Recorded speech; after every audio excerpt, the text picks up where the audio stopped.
Welcome to Cinema 5D on the Couch, the talk show with filmmakers and industry leaders. Brought to you by G Technology, Rode Microphones, Movidium, Film Convert, and FNV.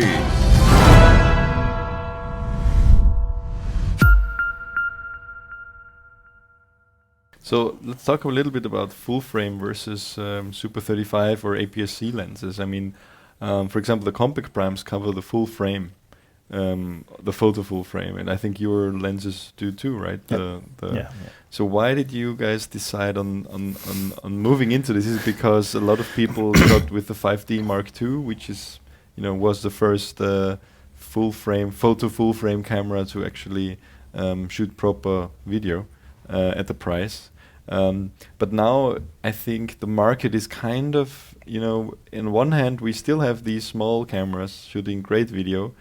Canon has been a bit slow on innovating in that part. They have moved into their cinema line, so they want people to buy their more expensive cameras, which are great cameras, but they don't have much innovation on the DSLR front, whereas Sony is innovating a lot right there, also with full frame cameras. But still, I mean, we don't have real professional video cameras with a large sensor, with a full frame sensor.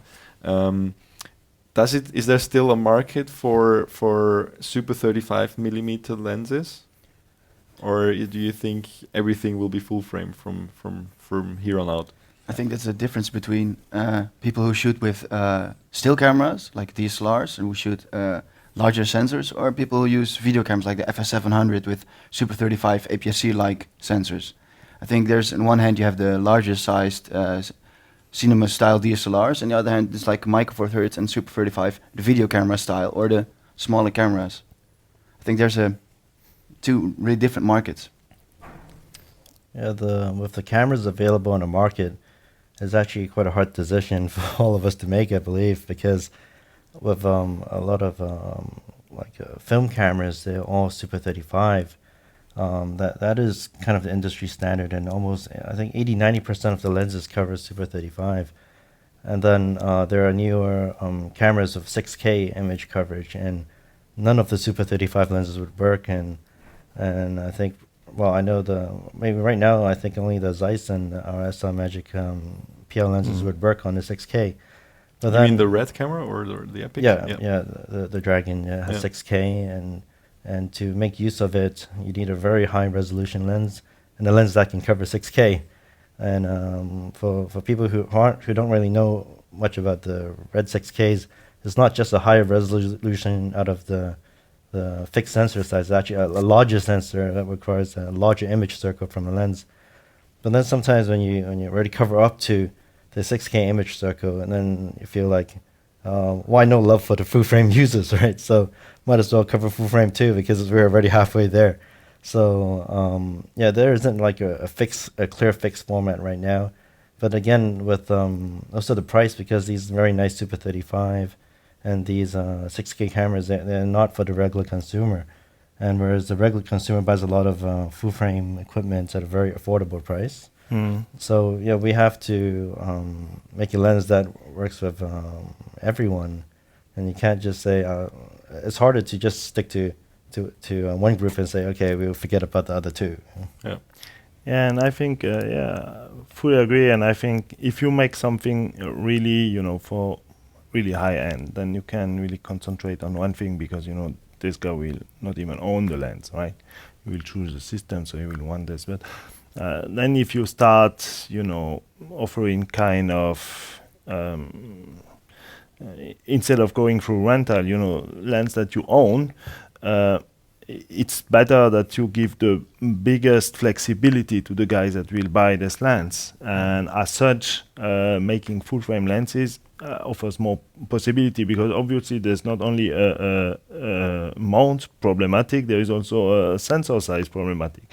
So it's probably the easiest thing. So if you can do this, and of course Zeiss was all long time stating that full frame is basically in still the only serious standard, and if you have the knowledge, to do full frame lenses that are very sharp and it's still sharp on MFT or on Super 35, then you should do this because it offers the biggest flexibility for your end consumer. And you also basically use the sweet spot of a lens, right? Even if you use a smaller sensor. Yeah, because it's the middle part. If you look like we don't have any cinema version of this, but if you look at the last O2s, right? Normally people say, if you take a full frame lens, even still you take a full frame lens and on this very high, APS-C sensor, then is the resolution enough? Wouldn't it be better to have, this APS-C lens, which has a high contrast, but this kind of lens, this kind of contrast monster would outperform any very high megapixel APS-C sensor. So you can use the sweet spot without any problem. Nowadays, lenses are all sharp enough, or I hope. Yeah. So, and actually, some people might not notice, but if you look in forums, many times there's like a rent section, and the rent section is not necessarily like rental companies. It's actually individual owners. They may have a set of Samyang lens, they have a set of Zeiss CP lens, and when they're not shooting for a job, they rent the equipment to make up for the equipment they own. And so if you only have equipment that is very limited to, let's say, Super 35, then you lose maybe 50% of the market that could rent your own equipment too. So sometimes when we design a lens, we also have to think about the end consumers, like what they need and how we can help them. So flexibility is always good. Yeah, I think there's a lot of people who rent like Zeiss lenses, but they have a set of SLR Magic or Samyang lenses that they use themselves and maybe even get out to people. But it's too expensive sometimes for a lot of people to buy an entire set of Zeiss lenses, because that's for a lot of people a lot of money if you want an entire set and you need a big set. And Samyang is more inexpensive, and I think there are a lot of people who can afford a set. So you can shoot with that, and if you're a serious customer, you can rent a big set of Zeiss. Yeah. So let's talk a little bit about zoom lenses, because that's also a big field, of course. A lot of people shoot on photo zoom lenses. They have the same limitations as all the photo lenses have, also the primes for cinematographers.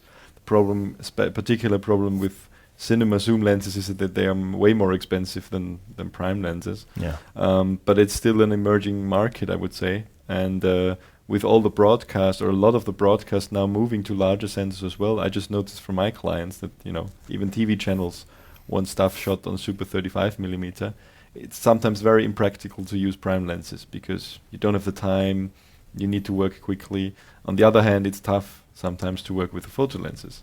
So we move into the zoom lenses. Where do you think this is going, and what kind of products do you have in this field, or are you planning? Maybe, I don't know if anybody can spill any details. Silence. Absolute silence. So yeah, of course at Zeiss, we have our compact zooms, very high end, cover full frame, and they have all the. They are different from the SLR lenses because there is this special feature that cinematographer want to have. So there is no focus shift, there is no briefing, so which makes them very, more expensive and harder to bigger, design, I guess. Very hard to design. So I was told by our chief optical designer that making a lens without focus shift, you are immediately bigger, immediately more expensive. So because all the mechanic is completely different, you need to calculate much more. So and probably that's why at the moment there is. I don't know if there is kind of, is there on the market lenses that are more in a kind of bridge, like would be the Samyang Prime, but for zoom or there's even not so much. I there mean, is nothing I can think of, to be honest. And it's probably because it's, it's perhaps also difficult to say where to make the, where do I make the compromise. So what is okay? Should I? I mean, Sony just released this lens, the 28-135, I think, which is, with FS7. for the Yeah, FS7 basically, but it's only f4. yeah, But still, it's It's a budget very- lens. yeah. Yeah. Yeah, the difficulty with cinema zooms or like zoom lenses in general, zoom lenses for photo, it's probably not right to say it's easier to do, but then it's actually a lower requirement compared to the cinema zooms, and so it makes it more difficult for us as we're in the cinema market. If the stills zoom, maybe even better if it has autofocus, you can zoom on an object or stop down, it refocuses, or you can zoom in and always refocuses, and whenever you have the autofocus, it fixes it. But for cinema zoom, everything has to be on the spot and right mechanically and optically, and there's no fix with anything automatic. And as Christoph said, with zooms, it has to have no focus shift, so when you stop down a lens with a smaller aperture, it can't be back focused. That's one thing. Breathing is another hurdle, but actually the largest hurdle is when you have a cinema zoom. A lot of times, especially with TV shows where you have a very a fast pace, when you focus on one object, let's say you're shooting wide with the zoom, and then when you slowly zoom in, it's common for many still photo lenses to go out of focus because the focal point changes as you zoom in for many optical designs. Yeah. And usually the cinema zooms, when you zoom in, the best ones, of course, are supposed to hold the same focus position. So zooming in and zooming out should be exactly the same and doesn't require refocusing. So it makes it really difficult with a cinema zoom. And again, sometimes you have to consider the size of the lens. With us, we're crossing between, mainly with more like consumers. Consumers, they want a lens this large only, max. But then cinema zooms to fix for that optical issue may be this long, maybe like 20 elements inside, and a consumer would not want to carry a lens that large. So they would say, we want a cine zoom this big, but then we want the function of a lens that big. And it's really hard. Sometimes the consumer is not aware of that. And yeah, so it makes cine zoom sometimes hard to do.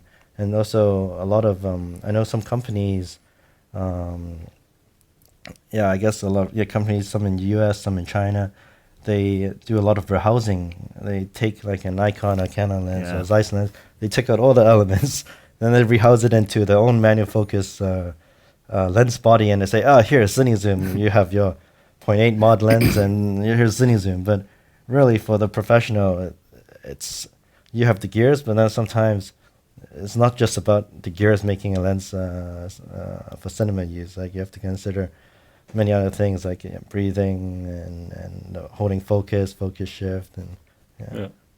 So Joost, you're also a filmmaker yourself, right? Yeah, I'm my first AC most of the time, a focus Okay. pool. And Do you work with zooms as well sometimes? It's very little, but yeah, sometimes I do with Ari but still most of the time it's when it's a cinema, it's 9 out of 10 times it's primes. Mm-hmm. You have a little more time to swap, and optically Yeah. it's easier. But can any of you see, like a compromise lens, I would say, coming in the future? Because I think this is still, as we see, there's a big market for this, I think, with lower end productions working with large sensors. We also need cheaper and also smaller zoom lenses for broadcast applications, I think. I just noticed from my documentary work that you basically, if you have to work fast, you're basically forced to use photo zooms right now.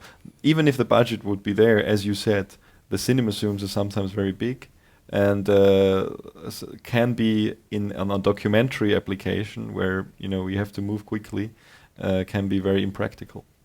So do you think anything might be coming up, or probably nothing you can talk about? Yeah, I think, you know what? I think we need to talk offline, and you need to tell me what compromise you're ready to do, Yeah. obviously. And this is the first thing. So the one that knows now which compromise is okay will be the first to be able to develop it. And as I said before, at Zeiss, we are quite bad at making compromises. That's a great answer. That sounds like a tagline. No, but So it's not I mean, bad. I mean, everyone stands for, every brand stands for something. You know, that's a bit. I mean, it can be a drawback, but it's also an advantage. So, but if you tell me which compromise is the good one, then probably. Yeah, I think There's personally, something- I would say it's okay to lose a stop. If it's just one stop over the whole zoom range, it's acceptable. If that means that I have the focal length, the focal range that I need for documentary purpose, that's okay. But might be other people having a different opinion, of course. Yeah, with compromise, as I said, I think no compromise or anything. That's always top priority, I believe, for every manufacturer. But then also, actually, I think compromise in terms of like maybe can be made as the sensor technology improves, because a lot of the sensors having very good low light capability. But then for things like broadcast or documentary, or maybe even like a more entry level filmmakers who are like a one person shooter. They have nothing to carry, like to have a huge setup. They want light, and when you want light, that's a small lens means small aperture, and sometimes when you have a zoom lens that is not large, then you can't have fixed aperture. It has to be like an aperture that changes as you zoom, and all those features make a lens smaller. Yeah. So but then the thing is, when you have a small lens and a small aperture, the image is bad because there's a lot of noise in these sensors. So everyone's looking for a very fast lens, or like we make a lot of 0.95 lenses because of this issue. But as the sensor technology improves, it's alright to use a smaller aperture. And then, compromise for that to make compact zooms, that should be possible. For us, zooms will be a later stage. Like we don't even have a complete set of primes yet. We're still working on that. But maybe, they can maybe work on it before us. I have really no clue about that, but I really hope there would be a simple version of a zoom lens. But Samyang offers lenses at a very good price, and I think what everybody is saying, it's really expensive to make a acceptable quality, good zoom lens for a reasonable price, and I think that might be not the Samyang style lens. Okay. Thank you, guys. Let's wrap it up here. Just one last question to you, Samyang. There is this one name, and there's 10 other names. Why is that? There's, your lenses are marketed on a lot of different names. The why is a question I can answer, but I can explain. Rokinon is the American version. That's what it comes from the same factory. Samyang is Europe, say Holland and Poland, but there's also Walimax, of course, with the Photokina. Now everybody asks me, why can't I buy Samyang in Germany? But it's branded on Walimax. And why that is, I don't know. So we'll end it on this mystery then. Thank you, gentlemen. This was very enjoyable, very interesting to hear the different positions. And let's hope we can do this again soon at another show. Thank you. All right, Thank you. Thanks to our sponsors again, and thanks for watching. And thanks to our sponsors, G Technology, Rode Microphones, Movidium.com, Film Convert, and FNV. And we'll see you on one of the next shows of On the Couch. Thank you.